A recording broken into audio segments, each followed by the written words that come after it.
Salam alaikum. Bienvenue dans cette nouvelle série d'épisodes spécialement conçue pour ce mois de Ramadan. Je te propose qu'ensemble nous cultivions 4 compétences clés. C'est des compétences qui sont profondément liées à ce mois béni, mais qui vont au-delà de Ramadan. Elles nous aideront à structurer notre quotidien et à avancer avec plus de clarté et de sérénité. Ces 4 compétences sont interconnectées et forment un véritable cercle vertueux. Nous avons la présence, pour être pleinement ancré dans l'instant présent, l'équilibre, pour ajuster nos priorités et éviter les extrêmes, mais également la discipline, pour créer de la constance et ancrer de bonnes habitudes, et enfin la création, pour donner du sens à notre action et exprimer ce que l'on porte en nous. Ces compétences forment une boucle continue, un chemin d'évolution qui nous aide à grandir intérieurement. Pour cette série spéciale, j'ai choisi un format d'épisode plus impactant. Chaque épisode se déroulera en 2 parties. Dans la première partie, je vais t'expliquer la compétence du jour, pourquoi elle est essentielle et comment elle s'applique dans notre quotidien. La deuxième partie est plus pratique. Moi-même, je me prêterai au jeu. Nous allons explorer une activité ensemble, basée sur la ressource complémentaire que j'ai créée spécialement pour l'épisode. On commence tout de suite avec la première compétence, la présence. Imagine un sanctuaire loin du bruit du monde. Un espace où ton âme peut enfin respirer. Bienvenue sur Madiane. Ici, chaque épisode est une halte sur le chemin. Un moment de réflexion pour se recentrer. Pour retrouver la clarté sur ce pourquoi nous sommes ici et vers qui nous avançons. Nous portons en nous une nature profonde, un appel à l'adoration. Mais les illusions et nos faiblesses ont souvent obscurci cette vérité. C'est ici que nous revenons à la réalité. Alors prends le temps, écoute et laissons-nous guider.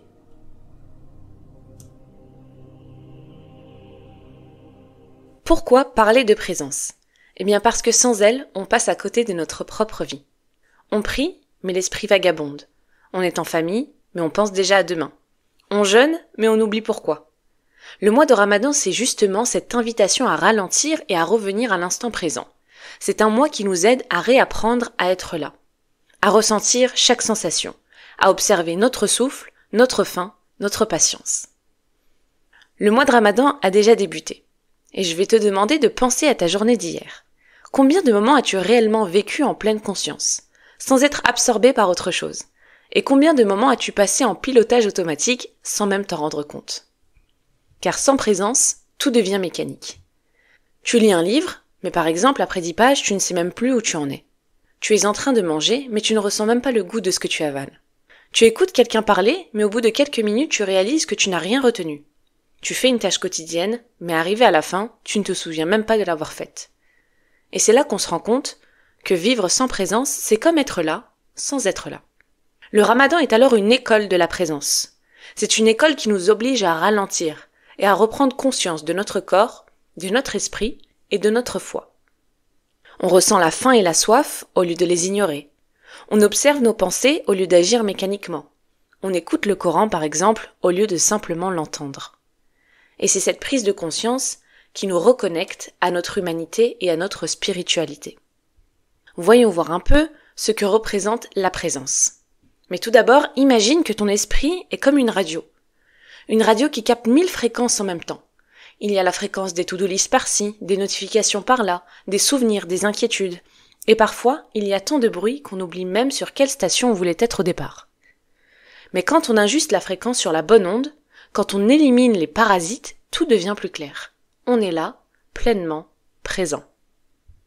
Eh bien, le Ramadan, c'est comme un réajustement des fréquences. Il nous pousse à nous reconnecter à la bonne onde, celle de la spiritualité, de la conscience et de la gratitude. Maintenant, tu te demandes sans doute, mais qu'est-ce que veut dire réellement être présent? Eh bien, être présent, en fait, c'est pas juste être attentif. Ce n'est pas simplement se forcer à regarder ce qui se passe autour de nous. Non. C'est un état où l'on est pleinement conscient de ce que l'on fait, de ce que l'on ressent, de ce qui nous entoure, sans distraction et sans jugement. On peut parler de 3 dimensions de la présence. J'ai déjà abordé ces espaces dans l'épisode précédent. Il va s'agir du physique. Être ancré dans son corps, ressentir ce que l'on vit, sa respiration, les sensations, son environnement. Mais aussi le côté émotionnel, accueillir ce que l'on ressent sans être submergé par nos pensées. Et enfin le spirituel, en se rappelant que chaque instant est une opportunité de connexion avec Dieu. Là où ça devient intéressant, c'est quand on se demande comment trouver la balance entre vivre pleinement le présent et préparer l'avenir. Parce que tu te doutes bien qu'on pourrait se demander, mais comment se concentrer sur l'instant présent pour préparer demain? Après tout, si je pense uniquement à aujourd'hui, comment est-ce que je peux planifier mon avenir? C'est une bonne question. Mais en réalité, ce sont deux forces qui doivent s'équilibrer. Elles ne s'opposent pas. Donc en fait, le problème, ce n'est pas de penser à demain. Le problème, c'est quand on est prisonnier du futur. Quand on s'inquiète sans cesse de ce qui va arriver. Quand on repousse tout à plus tard en se disant « je serai heureux quand ». Quand on cherche l'après sans jamais vouloir le maintenant. Et surtout le savourer. Le bon équilibre à trouver est un mixte entre l'intention et l'action. Car l'islam nous apprend justement à équilibrer les deux. Avoir une intention claire sur là où on veut aller. Ensuite, faire les actions nécessaires, étape par étape. Et enfin, ne pas s'attacher au résultat final et laisser place à la confiance en Dieu. Et c'est là où on a beaucoup de mal en tant que musulman. C'est comme semer une graine. Tu la plantes, tu l'arroses, tu fais ce qu'il faut, mais ensuite, tu laisses la nature faire son travail. Tu n'es pas obsédé chaque seconde à sa croissance en regardant si la plante pousse ou pas. Tu fais ce qui est entre tes mains et tu laisses le reste à Dieu. Finalement, être présent, ce n'est pas ignorer le futur. C'est s'assurer que chaque pas qu'on fait aujourd'hui est fait avec conscience et sérénité. Maintenant que l'on a bien compris l'importance de la présence et comment elle fonctionne, il est temps de passer à la pratique. Et c'est justement pour ça que j'ai créé la ressource complémentaire, le cycle de présence. C'est un modèle qui est conçu comme un entraînement quotidien, simple et progressif, pour qu'on puisse muscler notre capacité à être dans l'instant présent. Je t'invite donc à la télécharger si tu ne l'as pas encore fait, car tu y trouveras un exercice structuré en 3 étapes. L'observation, l'ancrage et l'intégration. Et la bonne nouvelle, c'est qu'on va le faire ensemble, tout de suite, en direct. Si tu décides d'écouter l'épisode plus tard, tu pourras le faire tranquillement avec la ressource en autonomie. Donc là, je commence avec la première étape, l'observation. Où est mon esprit? Donc l'objectif ici, c'est prendre conscience de son état actuel. Donc voyons voir l'exercice proposé. Il s'agit de fermer les yeux et de me demander où est-ce que je suis en ce moment. Alors, mon esprit est-il dans le passé? Je dirais que non. Mon esprit est-il dans le futur? Donc je dirais à moitié. D'une part parce que là, je suis en train d'enregistrer le podcast live sur Audacity. Mais de l'autre côté, je suis en train quand même de penser à ce que je vais dire par la suite, au montage, et surtout si cette ressource va vous être utile, Inch'Allah. Donc on va dire que je suis plutôt dans un futur proche. Et ensuite, troisième question, est-ce que je suis ici pleinement? Du coup, pas complètement, même si je fais une action et un exercice sur le moment T. Ensuite, l'exercice demande de noter à cet instant ce que je ressens. Alors il me faut quelques secondes pour réfléchir, mais je pense que je ressens quand même de l'excitation à faire ce nouveau projet de podcast, depuis quelques semaines maintenant. C'est quelque chose qui m'anime beaucoup. Et de plus, ce format d'épisode me plaît beaucoup parce que ça me permet de me prêter au jeu avec vous. Et en dehors de ça, physiquement, je ressens quand même un peu de fatigue à la suite de cette journée de jeûne. Le fait de parler comme ça et de m'enregistrer à faire ce podcast, faut imaginer que derrière, il y a beaucoup de cuts, de montage, de moments de pause, de réflexion, etc. Donc ça fatigue un petit peu la voix, surtout quand on n'est pas hydraté, mais tout va bien, alhamdulillah. Donc on voit bien là que mon cerveau il est en train un petit peu de m'emmener là où il veut, mais c'est moi qui ai la capacité de revenir au moment présent, à condition bien évidemment que j'en sois consciente. La deuxième étape s'appelle l'ancrage. Revenir au moment présent. Alors voyons voir les exercices. On me demande premièrement d'avoir une respiration guidée.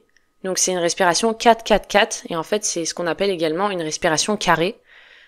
Donc c'est parti, je dois inspirer 4 secondes, bloquer 4 secondes et expirer 4 secondes. Bismillah, on peut le faire ensemble, si ça vous tente.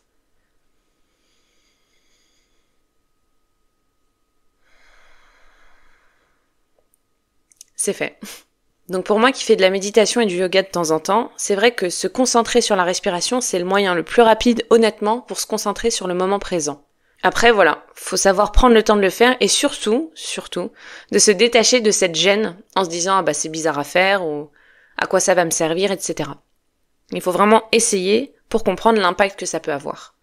C'est d'ailleurs quelque chose qu'on peut utiliser dans nos actes d'adoration, et pour partager cela avec vous, moi ce que je fais par exemple avant de réciter, donc je sais pas comment j'ai pris cette habitude, mais je récite pas tout de suite la sourate. Avant de dire la basmala, donc Bismillahirrahmanirrahim, en fait je prends une grande inspiration, donc déjà ça permet à mes poumons de se remplir d'air, et me permettre de mieux réciter par la suite et plus longuement quand il y a des prolongations. mais ça me met surtout dans une bulle où je m'imagine seule avec Dieu. Donc c'est un petit peu un moyen pour moi de cultiver ce khushu', donc cette concentration, avant ma récitation. Et derrière, en parlant de concentration, je devrais peut-être le faire avant de me lancer dans ma prière et de dire Allahu Akbar. Le deuxième mini-exercice, c'est utiliser un ancrage sensoriel. Donc je dois regarder autour de moi et nommer 3 objets. Bon c'est parti. Le micro de podcast, ma tablette et des lunettes. Voilà. Ensuite, je dois toucher un objet et ressentir sa texture. Ok. Donc là, je touche actuellement une feuille en plastique. Donc j'ai un arbre à côté de mon spot bureau. Donc voilà, on va dire que la texture, c'est un petit peu plastique avec un effet rugueux pour faire l'effet naturel des feuilles. Et ensuite, écoute un son et concentre-toi sur le plus subtil. Honnêtement, ça va être simple dans mon contexte, c'est la ventilation de la tour d'ordinateur.